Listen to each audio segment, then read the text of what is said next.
ہو، اور جو نعمتیں تم کو میسر ہیں سب اللہ کی طرف سے ہیں۔ پھر جب تم کو کوئی تکلیف پہنچتی ہے تو اسی کے آگے فریاد کرتے ہو، پھر جب وہ تم سے تکلیف کو دور کر دیتا ہے تو کچھ لوگ تم میں سے اللہ کے ساتھ شریک کرنے لگتے ہیں تاکہ جو نعمتیں ہم نے ان کو عطا فرمائی ہیں ان کی ناشکری کریں۔ تو مشرکو،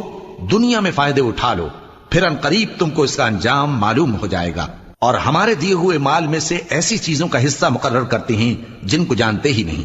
کافرو، اللہ کی قسم کہ جو تم جھوٹ باندھا کرتے ہو اس کی تم سے ضرور پرسش ہوگی۔ اور یہ لوگ اللہ کے لیے تو بیٹیاں تجویز کرتے ہیں، وہ پاک ہے، اور اپنے لیے بیٹے جو مرغوب دل پسند ہیں، اور جب ان میں سے کسی کو بیٹی کے پیدا ہونے کی خبر ملتی ہے تو اس کا منہ غم کے سبب کالا پڑ جاتا ہے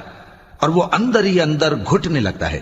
اور اس خبر بد کے سبب جو وہ سنتا ہے لوگوں سے چھپتا پھرتا ہے، سوچتا ہے کہ آیا ذلت برداشت کر کے لڑکی کو زندہ رہنے دے یا زمین میں گاڑ دے۔